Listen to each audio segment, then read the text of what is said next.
Hello and welcome to Niger Delta Television News. I'm Janet Borbay-Renner. And our top stories: Bayelsa State government receives agricultural equipment from South Korean government. President Tinubu taps the National Orientation Agency on nationwide sensitization on the dangers of scooping fuel. Plus, Nigeria's junior female cricket team makes history by winning the Under-19 World Cup. And our details. The government of South Korea has donated agricultural equipment worth $500,000 to the Bayelsa State government. The donation is to help grow the agriculture sector, which is one of the key components of the prosperity government. Government House correspondent George Ameli was at the presentation ceremony and now reports. Collaborative efforts being put together over time by the Prosperity Administration with foreign partners yields dividends, especially in the area of agriculture, with the South Korean ambassador on behalf of his country donating farming implements worth over $500,000 to the Bayelsa State government. The items include 4 tractors, 2 rice transplanting machines, 1 rice seeding machine, 10,000 rice seed beds, and 4 10-ton per day rice mills. The handing over ceremony on Thursday took place at the School to Land Farm Complex along Imiringi Road in Yenagwa.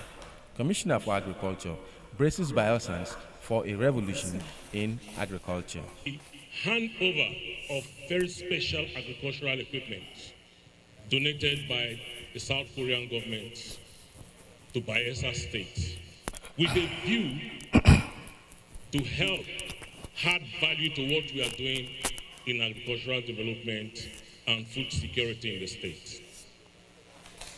This remarkable gesture underscores the very strong bond of friendship and collaboration between specifically South Korea and Bayelsa State. It also underscores the commitment of South Korea to nurturing African human capital development, fostering self-reliance, and also unlocking numerous boundless potential of our people.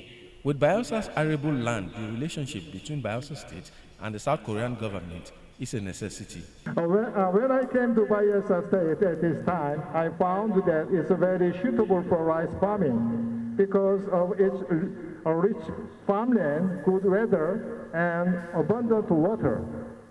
So I wish Bayelsa State will be able to become leader in rice farming in Nigeria through agricultural cooperation with Korea. For Governor Doye Diri, this donation is just the starting point of the state's exploration of Bayelsa's fertile agricultural landscape.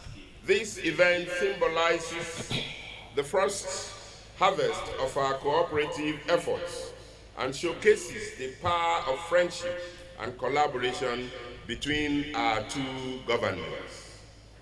The Korean government's support for our agricultural sector is a substantial boost to our endeavors to enhance food security and stimulate economic growth in Bayelsa State.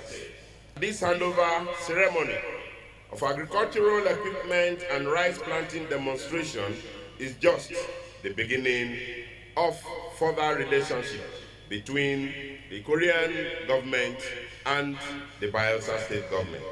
This epoch-making ceremony is an indicator that with the fullness of time, Bayelsa State will be home to food security and sufficiency. From the School to Land Farm Complex in Yenagwa, George Ameli reporting for NDTV News. Nigerian Army personnel have dismantled 23 illegal refineries and arrested 25 suspected operators in an anti-bunkering operation carried out across Bayelsa, Delta, and Rivers State. Colonel Danjuma's spokesman for the Nigerian Army 6th Division in Port Harcourt made this announcement in a statement released on Monday. He stated that the soldiers also impounded 14 boats used for transporting petroleum products and seized 45,000 liters of various adulterated petroleum products during the raids. Mr. Danjuma stated that the operation started in Rivers, where troops intercepted a truck loaded with more than 15,000 litres of counterfeit petroleum products. The troops also dismantled 7 illegal refining sites, confiscated 4 fiber boats, and recovered 12,000 litres of stolen petroleum products in the Karakarma area of Degema local government area. In Bayelsa State, troops also confiscated 2 Toyota Avalon vehicles carrying an unspecified quantity of illegally refined diesel along Okaki-Otwasiga Road in Ogbea local government area of Bayelsa State. In Oshimili, Delta State, 4 suspected persons involved in the illegal bunkering of petroleum products were caught. Mr. Danjuma affirmed that all the vehicles and petroleum products have been dealt with in line with their operational directives. The Nigerian Labour Congress has expressed in strong terms the disapproval of the recent increase in the price of petrol, describing it as a severe disregard for the struggles of the people. Senior officials from NLC shared this view in various interviews with newsmen on Sunday, while oil marketers denied responsibility for the nationwide rise in PMS prices. Dangote Petroleum Refinery had announced that the increase in petrol prices was as a result of the rise in crude oil costs, which is essential for the production of refined petroleum products. It was also noted that the price of petrol increased between 1,050 naira to 1,150 naira per litre, following price hikes by the Dangote Petroleum Refinery and other depot owners. Key actors in the sector have stated that PMS prices would continue to increase as crude oil, the primary ingredient in fuel production, has been experiencing a steady increase. A former zonal vice president of the Nigerian Union of Journalists and retired director of the State Ministry of Information, Orientation and Strategy, Comrade Seifa Uzaka, has identified leadership failure and insincerity as a major problem in the society. Comrade Uzaka stated this while speaking as guest on Insights, an NDTV News and Current Affairs program. Correspondent Mercy Francis Boazi completes the report.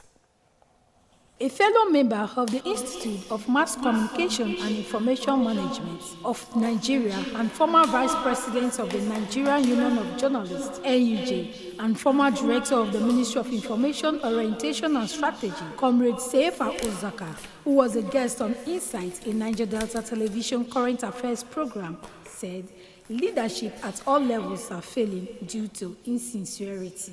So these are clear facts because irresponsible in leadership, not being sincere in leadership, myself alone in leadership syndrome,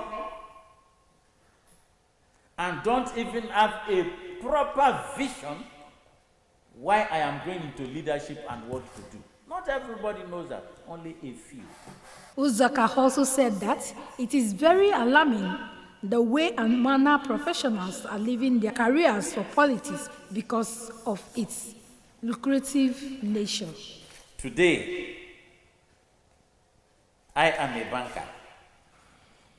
I read banking and finance. I read accountancy and whatever. Perhaps thinking that I will be in the financial area, either in the bank and other financial related things. I will now jump into politics because the quick and fastest money is from there. I will leave my banking profession that I've read. I want to be a politician. I want to be an honorable person.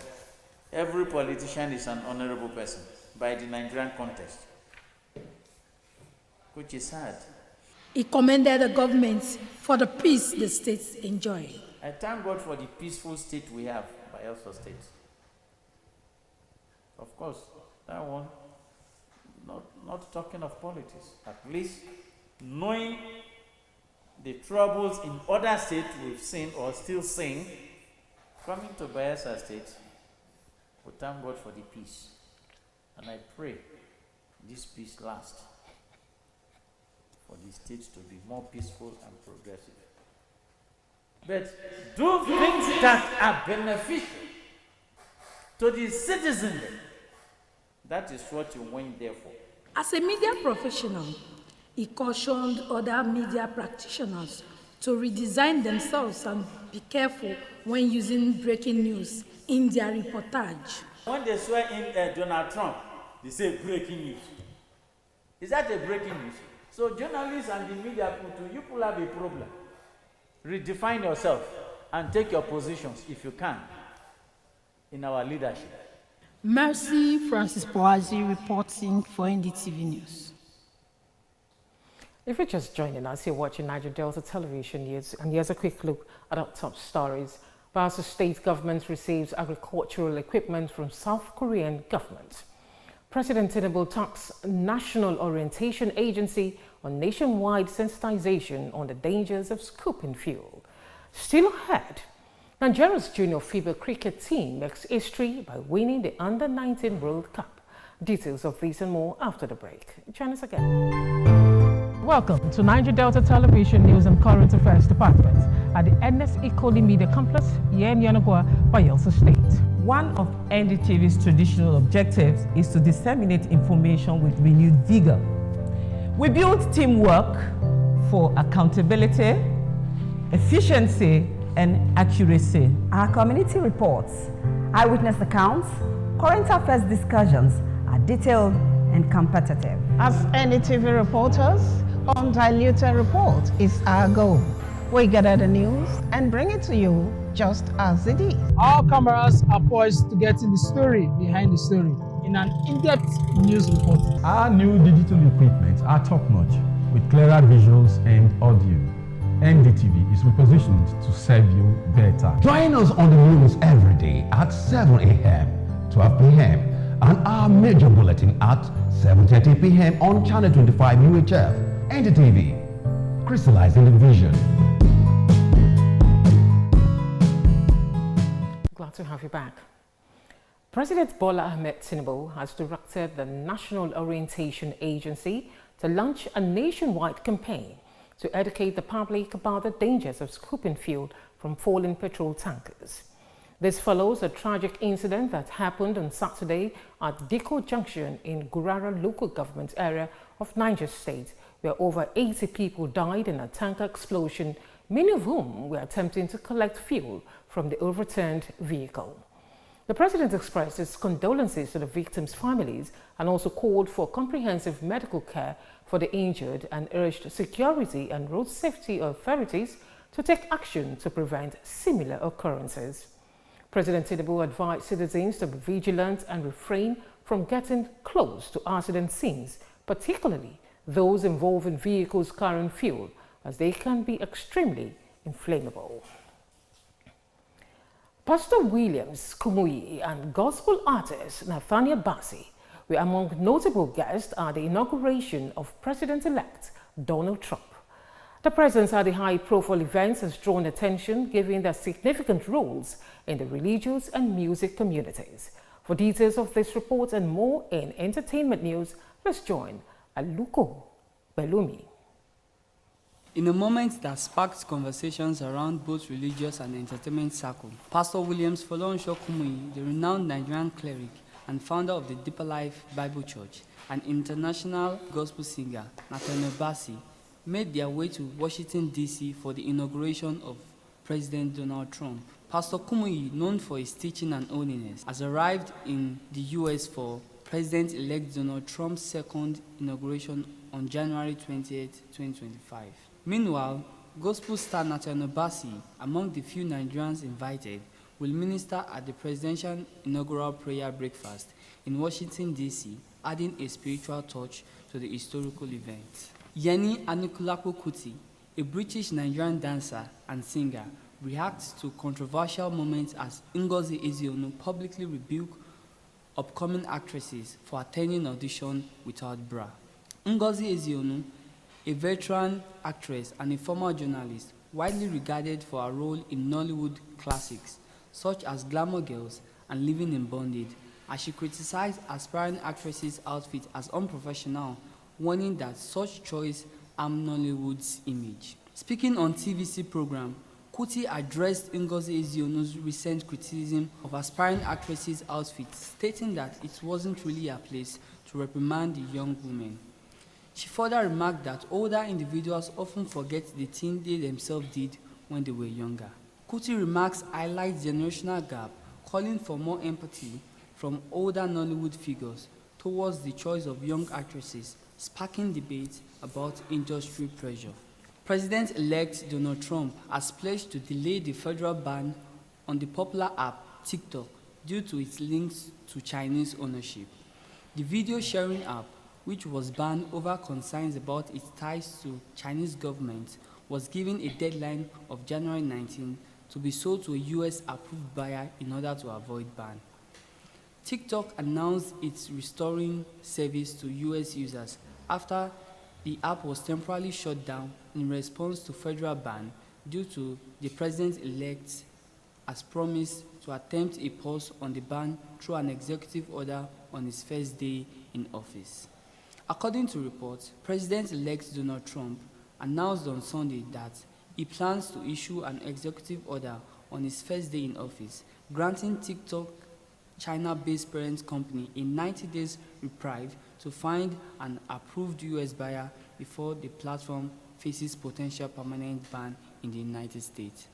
Aluko Kwelumi reporting for NDTV Entertainment News.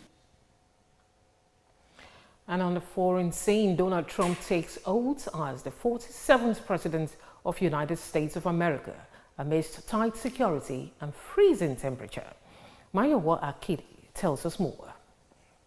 The inauguration of Donald Trump as the 47th President of the United States took place on Monday, January 28, 2025, despite freezing temperature. The inauguration was held inside the U.S. Capitol Rotunda in Washington, D.C. It was the 68th U.S. Presidential Inauguration and the second inauguration of Trump as U.S. President. Trump's inauguration is the only non-consecutive re-inauguration for a U.S. president after the second inauguration of Grover Cleveland in 1893, and also the first presidential inauguration to take place indoors since 1985. Today, being the 28th January 2025, marked the beginning of a ceasefire agreement between Israel and Hamas, bringing to an end the 15-month conflict between them. Hamas has released 3 Israeli hostages, Emily Damari, Romy Gonen, and Doreen Strange-Bracher, while Israel freed 19 Palestinian prisoners. This agreement is a part of a 6-week plan that included the release of additional hostages and prisoners. The ceasefire has temporarily altered hostilities, allowing displaced Palestinians to return home and facilitate the delivery of humanitarian aid to Gaza. Despite the truce, Gaza, a part of the Palestinian, remains devastated with significant loss of life and infrastructure. The commitment of both parties to uphold the term of the agreement will decide the success of the ceasefire. Former Nigerian President Olusegun Obasanjo and Muhammad Buhari, along with ex-Minister of Power, Works and Housing Babatunde Fashola, testified in Paris over the $6 billion Mambilla hydroelectric power project arbitration on Monday.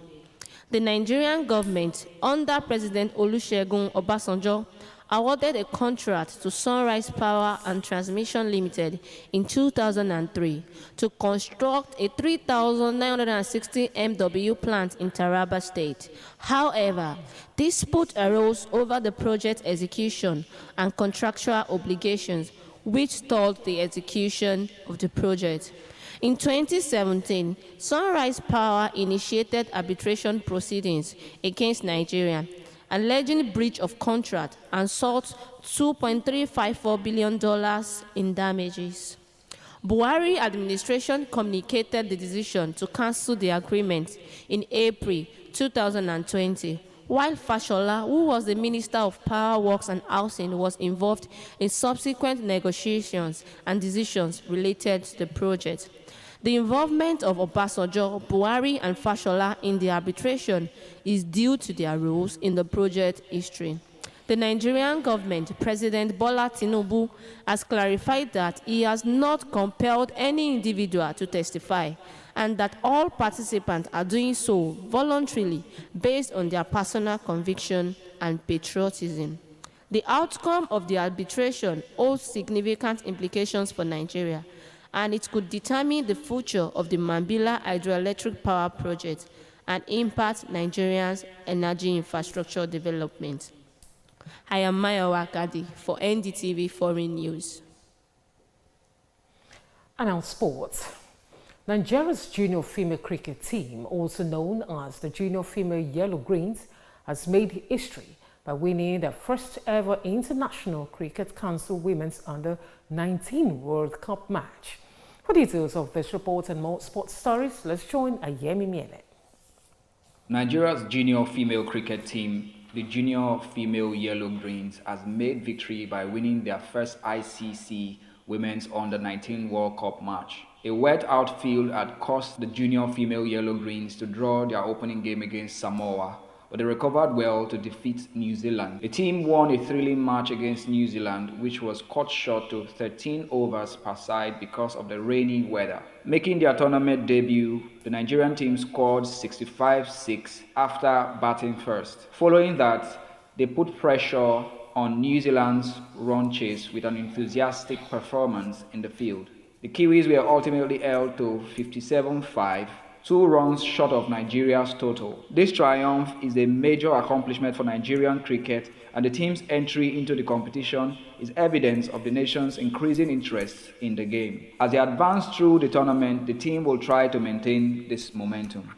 Novak Djokovic has set up a highly anticipated quarter-final matchup with Carlos Alcaraz at the Australian Open on Sunday by delivering another masterclass in Melbourne. In Road Lava Arena, Djokovic easily defeated Jiri Lechika, the 24th seed, 6-3, 6-4, 7-6. With the 2-hour, 39-minute victory, he tied Roger Federer's record of 15 men's single quarterfinal appearances at the hard-court major.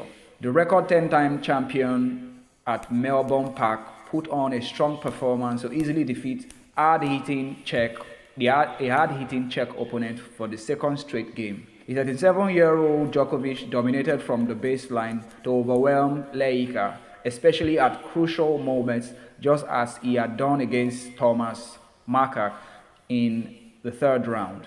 During the game, the Serbian committed just 21 unforced errors to his opponent's 44. With his victory, Djokovic secured his first Grand Slam encounter with his fiercest opponent, Alcaraz, on a hard court. Ayemi Miene for NDTV Sports. That report brings us to the end of our bulletin for tonight, but before we go, a quick look at our top stories. The government of South Korea has donated agricultural equipment worth $500,000 to the Bayelsa state government. We also brought to a report that President Bola Ahmed Tinubu has directed the National Orientation Agency to launch a nationwide campaign to educate the public about the dangers of scooping fuel from falling petrol tankers. And finally, Nigeria's judo female cricket team, also known as the Junior Female Yellow Greens, has made history by winning the first ever International Cricket Council Women's Under-19 World Cup match. That's our bulletin. Thanks for joining us. I'm Janet Bobai-Brennan.